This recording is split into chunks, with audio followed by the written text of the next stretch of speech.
I'm Elisa Mortensen, and this is Undo Redo. Hi, everyone. Today, I'm going to tell you a story. I asked for everyone's advice on social media is what should I do with this thing? Today's topic is about being in the red or being on empty when you have nothing left. What are you going to do? Your relationships in shambles, maybe it's work, a team boss, a kid, whatever it is, you're on empty. What can you do when you don't have anything anymore? You don't have the capacity to learn anything new. You can't take 6 weeks or 6 months because you just don't have it in you. Today, we're going to talk about that. What to do when you're in the red zone, when you're on empty, when you're seeing red, and you don't know what to do next to fix it.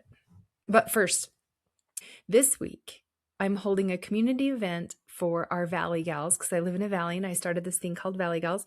It's a ladies' community with free events. And this Thursday, we're having our Galentines. This Thursday at 6 p.m. I'm so excited. My friend Esther, she loves to decorate and she does events and rentals and she loves the wow factor. So it's going to be beautiful and amazing, just like last time. And I know more will attend because more know about it. It was so glamorous last time. And I did a video of all the ladies that were seated and all the empty chairs. And I'm like, we're going to fill these seats. I know there's women to fill these seats. So exciting. Another reason why I did it is because we're not all at the gyms and in the running groups and the hiking groups. So I made our own, whoever's lonely and not in all these groups, let's get together. And even if you are in the group, like bring the whole group. Filling all the seats is the goal. The next thing I want to tell you about is I have a retreat planned in northern Utah with the utmost attention to detail, moment to moment. It's a 2-day, 1 night, and the experience grows on itself throughout the 2 days and 1 night. And I'm calling it Step Away from Your Day Reset. It's a retreat. Friday morning, 10 a.m. until Saturday evening at 6:30. It's not a surface level space. It hits something different. You leave a different person. And it's not the work. You're not going to work on anything. It's done very brain oriented, where you're going to learn how to reset yourself whenever you need. We're going to take 2 days to step away from our life. In those 2 days, you will learn these little micro skills so you don't have to wait for the long weekend. So you don't have to wait for that massage appointment. The delivery is lighthearted. There's no homework for you. We learn through eating nourishing food, indoor and outdoor activities, while we're laughing, group and personal coaching. We're going to do some get to know you. All of this will teach you these resets as we go. It's just little tiny micro doses. And in that, doing that for 2 days, when you leave, you'll know how to reset yourself when you're in the chaos and there's nothing left and you're on empty. It's a mind and emotion redirection for longer lasting results. We're doing a chocolate tasting because that implements further experiential learning. We tie it into a really fun process because it's so playful to reset yourself from the beginning to the end. I specialize in play and transformations and growth, feeling fun while you're doing it, not hard. I take it to the most simple fun. If it's not fun, I'm not even going to do it. So those are the fun cleaning house things that I have. But for this episode, you'll never guess what is going on in your life right now without you even knowing it, because I couldn't have guessed. Somebody had to tell me. I am going to show you something. I'm going to show you something that you're probably not aware of. Maybe I've talked about it before, but we don't think about it every day. We don't wake up thinking about it. And it's just from a little bit of a different perspective. Before we get to that, take a second to acknowledge something about you. Look at how much more capable you are today than you were in the past. Look at how much more you understand. Look at how much more you can do. Look at how much you've navigated some of the hardest things you've ever had to face. And you're here. You're still standing and you're doing it. And now you have the win to check off from successfully going through all of those things. Now I'm going to say something that not everyone will agree with, and that's fine. You'll go on to live a happy, great life regardless if you want my input or not. But we need to talk about the ridiculous amount of noise there is out there, trying to keep us stuck, trying to keep us entertained and complaining and entitled and addicted. And to tie this all in, I want to tell a personal story. I live in a small community, and some of my friends, who I thought were my friends, I guess, I still love them. They're nice to my face. I would have never have known. Some of these ladies have been warning people against me for years now. I had no idea. And the words, let's use facts, right? The words I was told they would say are, watch out for Elisa. She's not who she says she is. And every once in a while, over the last 7 or 8 years, I will meet someone and I'll become friends with someone and become acquainted, or they'll work with me and they will tell me, I am so glad I didn't listen to so-and-so because you had what I needed. And if I would have listened to them when they said, watch out for Lisa, like you wouldn't be in my life and I wouldn't have this help. And quite honestly, although I'm grateful for the transparency and the honesty, and I let people be who they are and how they are, I was thinking on this. At first, I felt like, what am I going to do? I need a warning label? Like, warning of what? What am I going to do? And I thought of all the horrible decisions I have made in my life. Warning, she's going to complain. Warning, she's going to talk badly about this person, which is what we're doing now. Warning, she could do this. She could do that. Well, yes. And we all have friends that do that and we still love them. But for me, for some reason, I'm not allowed to make mistakes. Or something happened, right? I'm not sure what it is. And quite honestly, I'm even kind of embarrassed about a past version of myself. And I may be embarrassed about the current version I am right now in the future. You know, there was a me who was lazier. There was a me who complained and compared and yelled at my kids and fought with my husband. And I made mistakes. I made real mistakes. But that embarrassment, because I'm kind of embarrassed about it, that embarrassment is how I know I'm doing it right. Imagine being able to handle so much truth about yourself in real time. That past version they saw, that is now their problem. Like they get to carry that inaccurate story about me around, not knowing that it's even outdated. This is what's going on in the background of our minds without us even knowing it. And I want to put in here whether their stories are true or it's something their brains made up and filled in. Maybe they heard a half truth and just our brains just fill in the blanks, okay? It isn't a current version of me. And this is why I have been questioning the stories that I have about people too. In what ways do I judge and horribilize someone based on something that I know very little about? I live in a small town, so when I go to the market and I see someone and I feel like I need to hide or avoid, what is the story that I have about that person? If I ever need to warn someone about someone else or complain to others about their behavior, what is it about me? What's inside of me? And why would I feel like I needed to repeat my judgments of them? It's something to reflect on. See, things happen in the back of our minds that drain our energy, and we have no idea that it's happening. And this is my segue into change. Growth is a constant reality check-in. It's a call out to you, to your current self. It's a feeling authentically human again, right? If we moved away from the optimized, edited versions of ourselves that can do no wrong back into our own skin, the skin that has been here the whole time and seen and heard you years of talking and actions, you would know that you could use a recenter. I'm taking a really close look at what I am telling myself. And when I tell myself I can't, or I'm at the end of my rope, or I can't handle this anymore, that is when I shut down. That is when I go into complaining. That is when I'm not able to keep going. We've been taught to treat ourselves like a task accomplishing machine. And when you say you're maxed out, you literally shut that whole being down. The spiritual, emotional, physical capacity, it hits a cap just because you said so. In this world of doing and accomplishing, we've lost the art of just being. We think we've hit a ceiling because that's where we usually stop. We tell ourselves we can't. We shut down. That's what our usual pattern is. That's what we do.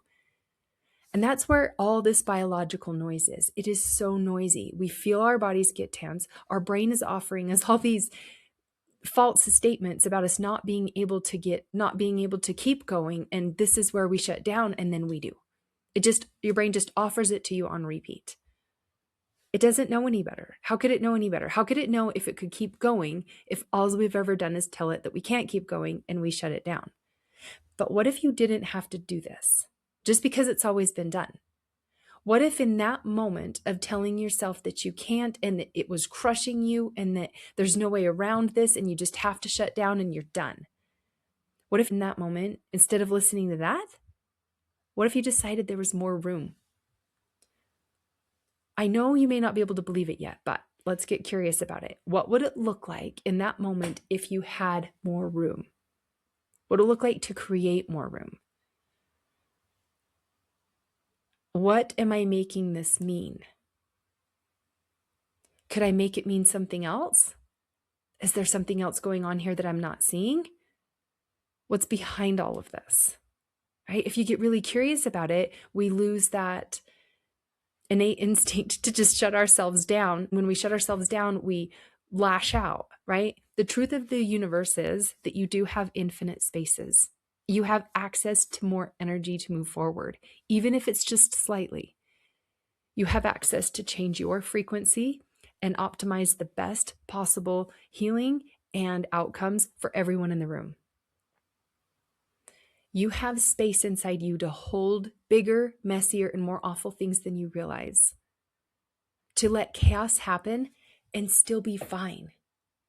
You can find a space of okayness, even in your worst nightmare, by aligning with yourself and observing what's happening inside, paying attention to it and taking care of it. Become curious so you can hang in there longer. Be there for yourself rather than lashing out at someone else and shutting down.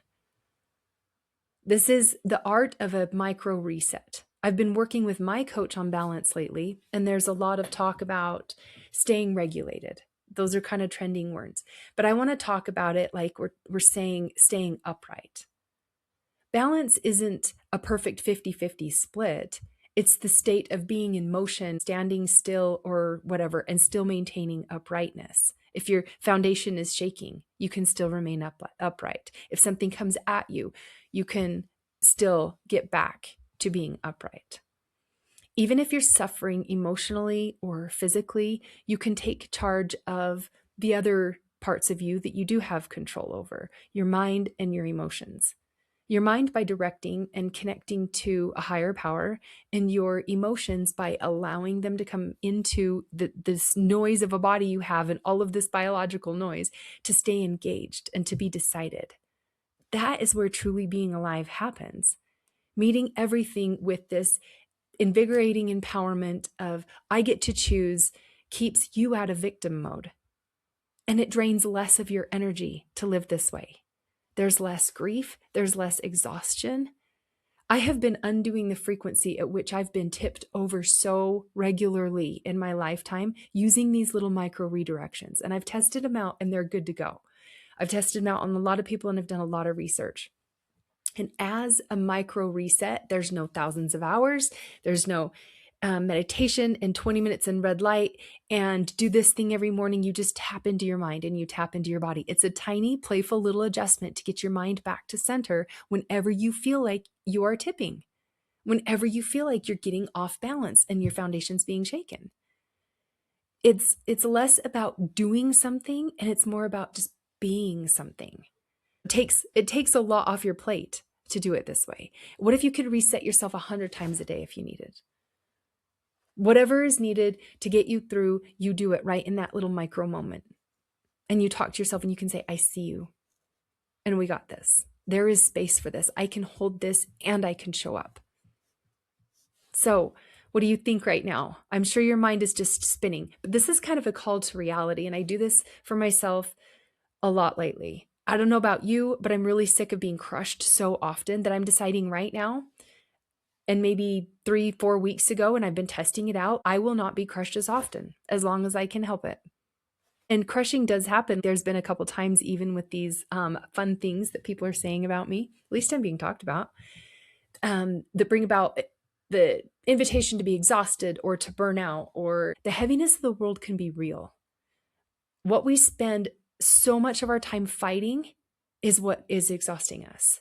We're waiting for it to slow down before we can feel better. We're waiting to finally be happy when something happens, but we don't need to wait. We can use the things that try to tip us over as a chance to show ourselves that we can stay upright, show ourselves that we can stay present, and that we can do better than we think we can, instead of having all of those horrible regrets that make people talk about you later. But it requires a little bit of trust in yourself and communication with yourself. When you stop talking to yourself saying it's fine, it's fine, it's fine, what if it's not fine? Just be like, we're not fine right now, but I got you. That's what keeps you upright. Saying I can't is going to make you want to tip over. Saying I don't have anything left, I'm at the end of my rope, I'm done. Your body, every cell in your body hears that and you will shut down. It stops communication. It stops trust. Like you can't trust yourself to keep going. That scares you. You're reaffirming a survival mode, instead of getting to a regulated, peaceful, emotional. And this comes through your mind, through your thoughts and how you're talking to yourself. It's been proven that the most powerful thing you can do for yourself is to talk to yourself. So if that's true, then also the worst thing you could do to yourself is talk to yourself. Eavesdrop on your mind and see what you're saying. I want to show you how this works. I'm putting together a mini masterclass because I want to hear feedback and what your definition of a reset is. Like, some people are like, oh, I just need to reset. Like, what does that mean? Does that mean a bath? Because that doesn't stop your brain from getting you in trouble later, right? Your definition might be the very thing keeping you stuck in the doing instead of the being. The topic on this mini masterclass will be resetting. It's going to build resilience and repair relationships using these little micro moments of connection and redirection, and it is so profound. It resets the entire frequency of the whole room. It uplevels anyone you're around. You're going to start noticing changes when you are energetic and you're ambitious and you're speaking in loving, problem-solving ways instead of the complaining person that you have been. It changes everyone you meet. No big, long methods, no homework. I swear, this is the laziest guide for micro resetting for parents and professionals out there. It's the top way to make huge shifts in the room whenever you need. It's the most effective. People don't have time to learn a 6-month course and a 10-week thing and come for 20 visits and then you'll be good. Like, who has time for that anymore? We need fixes now. Learn how to do it in 60 seconds. Learn how to do it in 5 minutes. Once you learn how to create that infinite space inside you, the result isn't more work. It's more joy. It's more fulfillment. And it's a life that's actually sustainable. So join me. It's March 3rd at 1 p.m. I need your email to send you the link. DM me on social media to get me the email. I'm also going to be sending out emails to my current email list. I'm working on a website where I can get your email list if you'd like to be involved in these events and retreats and find out what fun things I'm doing if it fits something that you'd like to learn. So I will be in touch. And of course, if you thought of anyone while listening to this, you must send it to him. Be the one that heaven can trust. This is how heaven reaches people, is through each other. This was great. Thanks for tuning in, and till next time. Love you all. Bye.